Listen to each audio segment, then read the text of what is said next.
अगले रोज हम सब मुस्तैद थे, मगर ऑलिव हार्वर्ड का चेहरा उतरा हुआ था। मैंने कहा, खुद को संभालो ऑलिव हार्वर्ड, तुम्हारे अंदाज से किसी को शुबा न होने पाए। ऑलिव हार्वर्ड ने खुश्क अंदाज में कहा, बेफिक्र रहो, वक्त आने पर तुम खुद देख लोगे। और वक्त आने पर वाकई मैंने देख लिया कि ऑलिव हार्वर्ड ने बाकमाल तरीके से अपने तासुरात छुपा लिए थे। दोपहर के वक्त वो जहाज जेटी से आकर लगा। मैं थोड़ी सी बदली हुई शक्ल में ऑलिव हार्वर्ड से नजदीक ही मौजूद था, जबकि तलहा और अबू हातिम जेटी की गुजरगाह की दूसरी समत जनरल टेरिस के फौजियों समेत मौजूद थे। जहाज जेटी पर लगा तो ऑलिव हार्वर्ड ने अरशे पर खड़े हुए A.O. डैनियल और जनरल ओकियोनो को हाथ हिलाकर खुशामदीद कहा। ऑलिव हार्वर्ड को देखकर कोई नहीं कह सकता था कि ये शख्स कुछ ही देर कबल किस कदर मलूल और अफसुर्दा नजर आ रहा था। जहाज से A.O. डैनियल और जनरल ओकियोनो नीचे उतरे। वो मसूद तलहा और अबू हातिम के मेकअप में थे और उनके मेकअप इतने मुकम्मल थे कि मैं भी अशश कर उठा। जेटी पर जनरल टेरिस के फौजी ऑलिव हार्वर्ड के आदमियों के लिबास में पहरे पर मौजूद थे, मगर वो इतनी दूर थे कि उन्हें शनाख्त करना मुमकिन नहीं था। ऑलिव हार्वर्ड ने डैनियल और जनरल ओकियोनो से पुरजोश तरीके से मुसाफा किया और मिशन की कामयाबी पर मुबारकबाद के कलिमात अदा किए। मैं पूरी तरह चौकन्ना था और ऑलिव हार्वर्ड की हरकत व सकनात पर मेरी गहरी नजर थी। मैं ऑलिव हार्वर्ड से जरा ही फासले पर था। मैंने देखा कि ऑलिव हार्वर्ड ने डैनियल से कहा कि वो अमले के तमाम अफराद को जहाज से नीचे बुला ले। डैनियल ने जवाब में शायद कोई एतराज किया था, मगर ऑलिव हार्वर्ड ने उसे मुतमईन कर दिया और डैनियल जहाज पर वापस चला गया। थोड़ी देर बाद डैनियल अमले के तमाम अफराद समेत जहाज से नीचे उतर रहा था। उसके साथ जहाज का कप्तान भी था।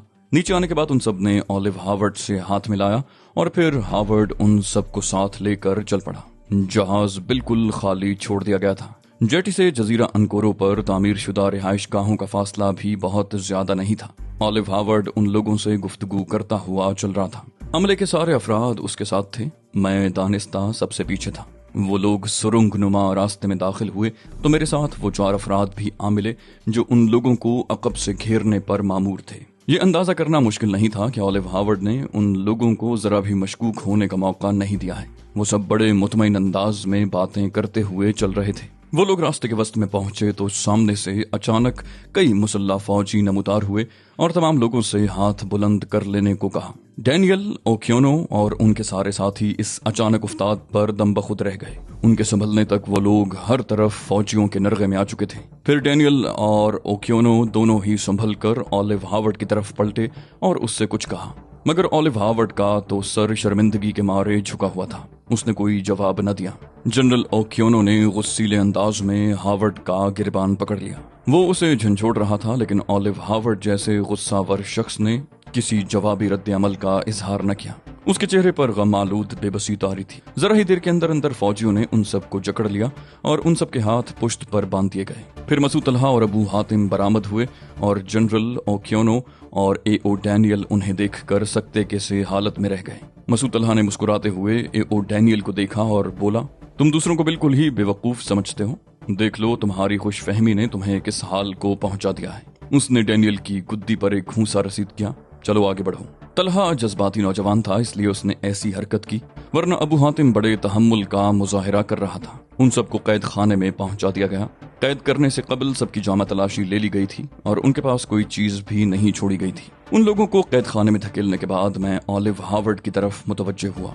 कहा, अब तुम्हें फौरन जंगी जहाज से राब्ता कायम करना है हार्वर्ड। मैं नहीं चाहता कि ताखीर की वजह से वो किसी शक व शुबे का शिकार हो जाएं। ऑलिव हार्वर्ड ने हमारी मौजूदगी में ही जंगी जहाज से ट्रांसमीटर पर राब्ता कायम करके उन्हें रवाना हो जाने को कहा। दूसरी तरफ से फौरन ही चल पड़ने की इत्तला दी गई। ऑलिव हार्वर्ड ने ट्रांसमीटर बंद कर दिया और मेरी तरफ देखने लगा। दफतन उसने भर्राई हुई आवाज में मुझसे पूछा, लकी हार्वर्ड मुझे कब तक मिल जाएगी? मैंने कहा, उसकी वापसी तो मिशन की कामयाबी के बाद ही मुमकिन हो सकेगी। वो बोला, इस बात की क्या जमानत है कि तुम अपना वादा पूरा करोगे और मुझे गिरफ्तार नहीं कर लोगे? मैंने कहा, इस बात की तो कोई जमानत नहीं दी जा सकती ऑलिव हार्वर्ड, तुम्हें मेरी जबान पर भरोसा करना पड़ेगा। वो बोला, लेकिन ये तो। मैंने उसकी बात काट दी। तुम्हारे शुभात अफसोसनाक हैं। क्या माजी में कभी ऐसा हुआ है कि मैंने जो कहा हो उसे पूरा न किया हो? वो बोला, तुम मेरे उन साथियों को भूल रहे हो अली यार खान, जिन्हें तुम्हारी यकीन दहानी के बावजूद मार डाला गया। मैंने बेपरवाही से शाने उचकाए। कहा, अगर तुम उनकी मौत को मेरे खाते में डालने की कोशिश कर रहे हो तो तुम्हारी मर्जी। ऑलिव हावर्ड ने बौखला कर कहा, नहीं नहीं, मेरा ये मतलब नहीं है। शायद उसे ये खौफ पैदा हो गया था कि कहीं मैं उसकी बेएतबारी से चिढ़कर कोई कदम न उठा बैठूं। मैंने कहा, इस वक्त मेरी सबसे बड़ी ख्वाहिश ये है कि असलहा वहीं पहुंचे जहां उसे भेजा जा रहा है, बाकी चीजों से मुझे कोई गरज नहीं। हावर्ड बोला, फर्ज करो मुझसे नादानिस्तगी में कोई चूक हो गई तो तुम उसका जिम्मेदार मुझे करार दोगे? मैंने कहा, हरगिज नहीं, तुम्हारी कोई नादानिस्ता भूल हमारे इल्म में रहेगी, मुझे बेखबर मत समझो ऑलिव हावर्ड। वो खामोश हो गया और उसके बाद मैं उसे साथ लेकर निकल आया। जेटी पर बड़ी बड़ी क्रेनों की मदद से जहाज से असलहा उतारा जा रहा था। जहाज के अमले के लोग मसरूफ थे और जेटी पर असलहे के बड़े बड़े कार्टनों के ढेर में इजाफा होता जा रहा था। जंगी जहाज को अनकोरो तक पहुंचते पहुंचते शाम हो गई। हमने उनसे निपटने के लिए भी तैयारी कर ली थी और हमारा मंसूबा हर तरह से मुकम्मल था। जहाज को जेटी से कुछ फासले पर लंगर अंदाज करा दिया गया था, इसलिए कि जेटी पर दूसरे जहाज की गुंजाइश नहीं थी। जहाज लंगर अंदाज होने के बाद एक स्टीमर पर 9 अफराद जेटी पर आए। उनमें से एक जहाज का कप्तान था। उसके अलावा 6 अफराद वो थे जो अनकोरो के तमाम आदमियों से वाकिफ थे और वो हमारे लिए खतरनाक साबित हो सकते थे। उन्हें जजीरे पर रूनुमा होने वाली तब्दीली का फौरन पता चल जाता, लेकिन इस मसले का हल यूं निकला कि जहाज का कप्तान तो 2 अफराद के साथ ऑलिव हावर्ड की तरफ आया और वो खतरनाक 6 अफराद खुद ही अनकोरो की तरफ बढ़ गए, जहां फौजियों ने उन्हें इस तरह छापा कि उनमें से किसी की आवाज तक बुलंद न होने पाई। कप्तान और उसके दोनों साथी इस तब्दीली से बेखबर रहे। उन्होंने ऑलिव हावर्ड के पास पहुंचकर उसे कामयाबी पर मुबारकबाद पेश की। ऑलिव हावर्ड ने कप्तान से कहा कि वो जहाज के सारे अमले को जेटी पर बुला ले। ऑलिव हावर्ड के हुक्म के मुताबिक कप्तान ने ट्रांसमीटर पर हुक्म जारी कर दिया। जरा ही देर के बाद जहाज के अमले के सारे अफराद स्टीमरों के जरिए जेटी पर पहुंच गए और एक बार फिर पहले वाला ड्रामा दोहराया गया। ऑलिव हावर्ड उन लोगों को सुरंगनुमा रास्ते में ले गया जहां उन्हें काबू में कर लिया गया। ऑलिव हावर्ड ने कहा, तुम्हें कुछ अंदाजा है कि तुमने मेरी पोजीशन कितनी खराब कर दी है? मैंने सादगी से कहा, नहीं, मुझे नहीं मालूम कि तुम्हारी पोजीशन पर भी कोई असर पड़ा है। वो बोला, क्या तुमने उन लोगों की चिमगुइयां नहीं सुनी? किसी के ख्याल में मैं बिक गया हूँ और कोई ये समझ रहा है कि मैं सिरे से ऑलिव हावर्ड ही नहीं हूँ। मैंने ठोड़ी खुजाते हुए कहा, हाँ, मेरा ख्याल है ऐसी कुछ बातें मेरे कान में पड़ी तो थी। बोला, अब तो मुझे इतनी हिम्मत भी नहीं रही कि उन लोगों का सामना कर सकूं जो कल तक मेरे मातहत थे। मैंने कहा, दिल छोटा न करो ऑलिव हावर्ड, अभी तो हमें तुम्हारे जरिए उन लोगों से बहुत काम लेना है। ऑलिव हावर्ड ने मुल्तजियाना अंदाज में कहा, मुझे ज्यादा मजबूर न करो, मेरी जितनी बेइज्जती हो चुकी है क्या उससे तुम्हें तस्कीन नहीं मिली? मैंने कहा, कैसी बेइज्जती ऑलिव हावर्ड? क्या अरबों के मफाद में काम करने से बेइज्जती होती है? मेरा लहजा तमस्खराना था। वो बोला, मेरा मजाक ना उड़ाओ अली यार खान, मेरे मातहत मुझे गद्दार समझ रहे हैं। मैंने मुतहजराना अंदाज में पलकें झपकाई। कहा, तो क्या तुम वाकई गद्दार हो? वो बोला, नहीं, मेरा खुदा जानता है कि मैंने इसराइल से कोई गद्दारी नहीं की। मैंने कहा, तुम्हारे जमीर पर कोई बोझ नहीं है तो तुम इतने फिक्रमंद क्यों हो? वो बोला, बात जमीर की नहीं है, आखिर मैं किस किस के सामने अपनी सफाइयां पेश करता फिरूंगा? मैंने कहा, मर्जी के मालिक हो ऑलिव हावर्ड, जिसके सामने चाहो सफाई पेश करना, जिसके सामने ना चाहो ना करना, ये तुम्हारा मसला है जिससे मुझे कोई दिलचस्पी नहीं। हावर्ड ने बेबसी से पूछा, अब तुम मुझसे क्या चाहते हो?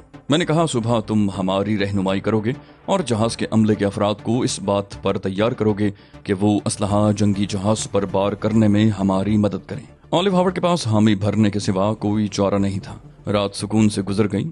इसराइल के जंगी जहाज पर गोइटे हिल के फौजी कब्जा कर चुके थे। जजीरे पर भी हमारा राज था और सूरत हाल पूरी तरह हमारे काबू में थी। सुबह के वक्त मैं, तलहा और अबू हातिम ऑलिव हावर्ड को साथ लेकर कैद खाने पहुंचे। हम कैद खाने के अंदर दाखिल हुए तो सारे कैदी ऑलिव हावर्ड को देखकर मुश्तइल हो गए। वो उसके खिलाफ न सिर्फ नारे लगा रहे थे बल्कि उनमें से कुछ ने तो उस पर झपट पड़ने की भी कोशिश की, लेकिन फौजियों ने उन पर स्टेन गन्ने तान ली और वो जहां थे वहीं रुक गए। मगर उनकी जबानें नहीं रुकी थीं।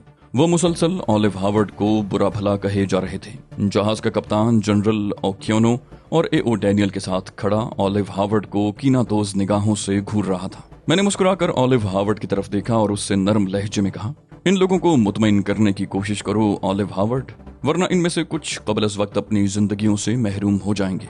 ऑलिव हावर्ड ने मारे गुस्से के लरसती हुई आवाज में कहा, ये मेरे साथ हद से बड़ी हुई ज्यादती है। अब मैं इन लोगों को क्या जवाब दूं? इन्हें किस तरह मुतमईन करूं? मैंने कहा, गुस्सा करने की बजाय वो वक्त याद करने की कोशिश करो हावर्ड, जब तुमने मेरे अकाउंट में कुछ रकम जमा करा के मुझे तंजीम की निगाहों से गिराने की कोशिश की थी। तुम्हारी वो साजिश इतनी मकरूह थी कि मेरे पास अपनी सफाई में कहने के लिए भी कुछ नहीं रह गया था। तुम मुझसे किस बात का शिकवा कर रहे हो ऑलिव हावर्ड? तुम्हारी तो सारी जिंदगी साजिशें करते गुजरी है, मुझसे कौन वाकिफ नहीं है? میں نے اپنی زندگی تنظیم آزادی فلسطین کے مقاصد کے لیے وقف کر دی ہے، مگر تمہاری سازش نے مجھے ان کی نگاہوں میں ایک مجرم بنا دیا اور اس کے نتیجے میں مجھے بیروت چھوڑنا پڑا اور کافی عرصہ میں نے دربدری میں گزارا۔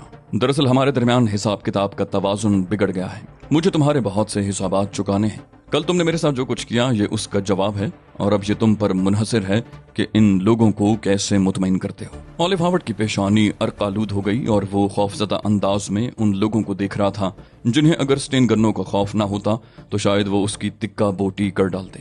دفتن جنرل اوکیونو نے ہاتھ اٹھا کر لوگوں کو خاموش ہونے کا اشارہ کیا اور وہاں اچانک ہی سناٹا چھا گیا۔ جنرل اوکیونو نے مجھ سے کہا، ہم 3 افراد کو آگے آنے کی اجازت دی جائے۔ میں نے سر کی جنبش سے انہیں اجازت دے دی اور ڈینیل، جنرل اوکیونو اور جنگی جہاز کا کپتان رولینڈ ہمارے نزدیک آ گئے۔ ان تینوں کی نظریں اولیو ہاورڈ پر مرکوز تھیں، وہ تینوں ہی اسے شعلہ بار نگاہوں سے دیکھ رہے تھے۔ پھر ڈینیل نے بولنے میں پہل کی۔ اس نے کہا، ہمیں وہ وجہ بتا دو اولیو ہاورڈ جس کے تحت تم دشمنوں سے جا ملے۔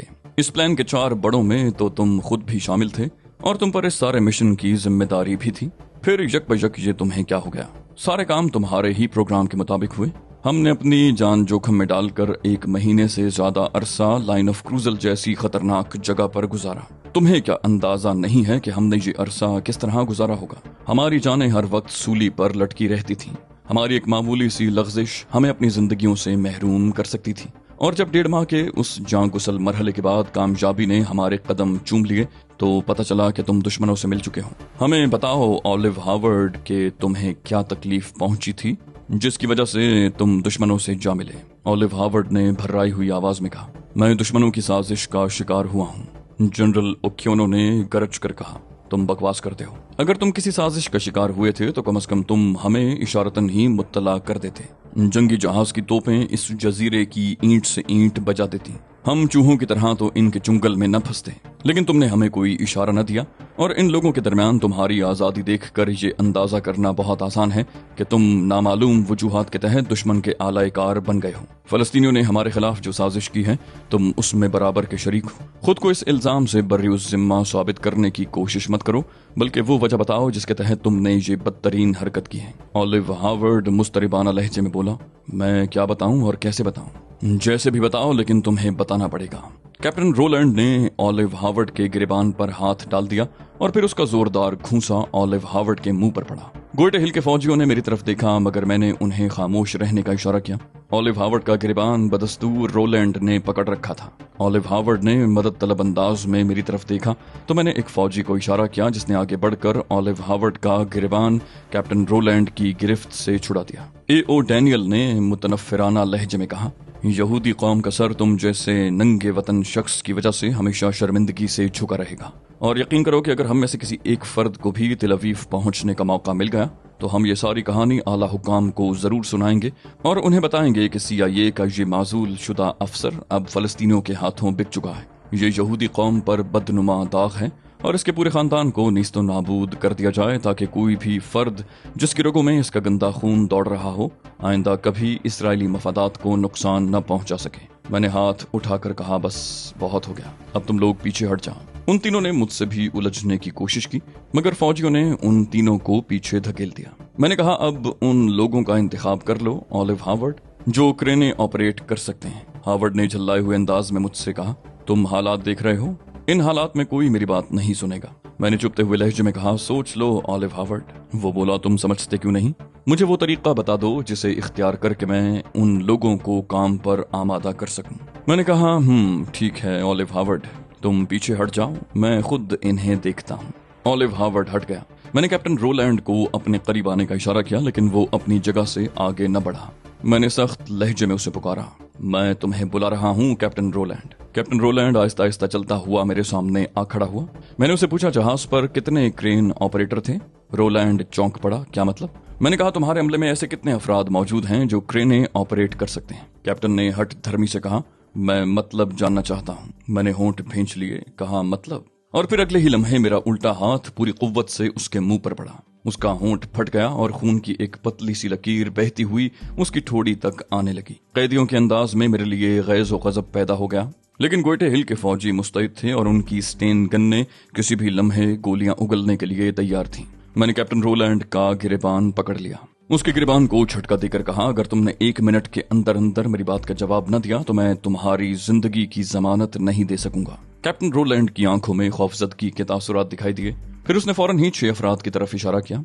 उसने कहा, ये लोग क्रेनें ऑपरेट करते हैं। मैंने कहा, इन सबको मेरे पास भेज दो। कैप्टन रोलैंड ने उलझन आमेज लहजे में पूछा, लेकिन तुम इनका क्या करोगे? मैंने बड़े सुकून से कहा, वो काम करूंगा जिसे ऑलिव हार्वर्ड ने गद्दारी करके सबोताश करने की कोशिश की है। रोलैंड की आंखें हैरत से फैल गईं। क्या मतलब? मैंने कहा, ये लोग असलहे को जंगी जहाज पर बार करेंगे। रोलैंड बोला, लेकिन तुम ऐसा क्यों करोगे? मैंने मुस्कुराते हुए कहा, ताकि प्रोग्राम के मुताबिक ये जंगी जहाज असलहा इसराइल पहुंचा सके। कैप्टन रोलैंड ने पूछा, इससे तुम्हारा क्या मफाद वाबस्ता है? वो हैरत के मारे पागल हुआ जा रहा था। मैंने कहा, इस मरहले पर तुम्हें मजीद तफसीलात नहीं बताई जा सकती। वक्त आने पर सब कुछ तुम्हारे सामने आ जाएगा। कैप्टन रोलैंड के अंदाज में कुछ झिझक नजर आई, लेकिन फिर उसने उन 6 अफराद को हुक्म दिया कि वो मेरी हिदायत के तहत काम करें। 6 अफराद कैदियों की सफ से आगे निकल आए। मैंने उन्हें अबू हातिम के हवाले कर दिया। अबू हातिम ने धीमी आवाज में पूछा, क्या बकिया अफराद से काम नहीं लिया जाएगा? मैंने कहा, ये लोग हमारी जरूरत हैं अबू हातिम, बकिया अफराद के बगैर भी काम चल सकता है। अबू हातिम ने पूछा, और वो असलहा इसराइल ले जाने वाली बात? मैंने कहा, इससे इन लोगों को उलझाना मकसूद है ताकि ये इसी उलझन में गिरफ्तार रहें और हम उनसे अपनी मर्जी के मुताबिक काम करवा लें। अबू हातिम ने कहा, ठीक है, और 4 मुसल्लह फौजियों की निगरानी में क्रेन ऑपरेटरों को कैद खाने से ले गया। ऑलिव हार्वर्ड को भी मैंने अबू हातिम के साथ जेटी पर भेज दिया ताकि उनकी निगरानी में इसराइली जहाज पर असलहा बार किया जा सके। उन लोगों के जाने के बाद मैंने गोइटे हिल के फौजियों को कैदियों की निगरानी मजीद सख्त करने का हुक्म दिया और खुद भी वहां से रवाना हो गया। मेरा रुख कैबिन की तरफ था। कैबिन में पहुंचकर मैंने ट्रांसमीटर पर जनरल टेरिस से राब्ता कायम किया। राब्ता कायम हो जाने पर मैंने जनरल टेरिस से कहा, अली यार खान बात कर रहा हूँ। जनरल टेरिस की आवाज आई, मैं तुम्हारी आवाज पहचानता हूँ अली यार खान, खैरियत तो है? मैंने कहा, हाँ जनरल, सब ठीक ठाक है। उसने पूछा, तुम्हारे मिशन का क्या हुआ? मैंने कहा, मिशन कामयाबी के साथ पाया तकमील को पहुंच चुका है। वो बोला, कामयाबी मुबारक हो अली, मुझे और कैथी ब्राउन दोनों को तुम्हारी कामयाबी का यकीन था। मैंने कहा, लेकिन मेरी कामयाबी में तुम्हारे फौजियों ने भरपूर किरदार अदा किया है। वो बोला, लीडर अगर बहादुर और हौसलामंद हो तो उसके मातहत उसके लिए जान भी लड़ा देते हैं। मैंने कहा, बेहद शुक्रिया जनरल, लेकिन तुम्हारे आदमियों ने जिस तरह मेरा साथ दिया मैं उसे भूल नहीं सकूंगा। उसने पूछा, अब क्या इरादा है अली? मैंने कहा, अब तुम फौरी तौर पर अपने आदमियों को वापस बुलवाने का बंदोबस्त करो। जनरल टेरिस ने कहा, ठीक है, मैं उन लोगों के लिए एक जहाज भिजवा रहा हूँ। मैंने कहा, लेकिन ख्याल रहे कि ये काम जल्दी करना है, इसमें ताखीर मुनासिब नहीं है। वो बोला, बेफिक्र रहो, जहाज तुम्हारी तवक्को से भी पहले अनकोरो पहुंच जाएगा। मैंने दिलचस्पी से पूछा, ओहो, वो कैसे? वो बोला, इसलिए कि मेरा एक जहाज अनकोरो से नजदीक ही समंदर में गश्त कर रहा है। मैं हैरान रह गया। कहा, अनकोरो के नजदीक? लेकिन तुम्हारा कोई जहाज यहाँ क्या कर रहा है? जनरल बोला, उस जहाज के अमले को हिदायत की गई थी कि वो अनकोरो पहुंचने के लिए हर वक्त तैयार रहे। ये जहाज बेहतरीन जंगी साजो सामान से लैस है। मैंने मजीद हैरान होकर पूछा, इसकी क्या जरूरत थी? वो बोला, मैंने सोचा मुमकिन है तुम्हें किसी मौके पर मदद की जरूरत पड़ जाए, इसलिए मैंने अपने तौर पर ये इंतजाम करना जरूरी समझा। मैंने कहा, इसकी जरूरत तो नहीं थी, लेकिन खैर, ये इंतजाम बुरा भी नहीं है, एहतियात अच्छी चीज होती है। ये बताओ कि कैथी ब्राउन तो खैरियत से है ना? वो बोला, हाँ हाँ, वो बिल्कुल खैरियत से है और तुम्हारी कामयाबी की खबर सुनकर बहुत खुश होगी। मैंने पूछा, और लकी हार्वर्ड का क्या हाल है? वो बोला, वो वही है जहां तुम उसे छोड़कर गए थे, उसकी तरफ से फिक्रमंद होने की जरूरत नहीं है। मैंने कहा, ओके जनरल, उसके सिलसिले में तफसील से बाद में बात करूंगा। अब तुम अपने जहाज को अनकोरो की जेटी पर पहुंचने की हिदायत कर दो। जनरल बोला, ठीक है अली यार खान, जल्द ही जहाज वहां पहुंच जाएगा, खुदा हाफिज। मैंने भी कहा, खुदा हाफिज, और राब्ता मुनक़ता कर दिया। जनरल टेरिस से बात करने के बाद मैं जेटी पर जा पहुंचा, जहां बरकरफ्तारी से जहाज पर असलहा बार करने का काम हो रहा था। चंद ही घंटों में ये काम मुकम्मल हो गया। इसी दौरान वहां गोइटे हिल का जहाज भी पहुंच चुका था। काम मुकम्मल होते ही क्रेन ऑपरेटरों को वापस कैद खाने भिजवा दिया गया और गोइटे हिल के 50 फौजियों को गोइटे हिल के जहाज पर भेज दिया गया। फिर थोड़ी देर के बाद गोइटे हिल का जहाज फौजियों को लेकर रवाना हो गया।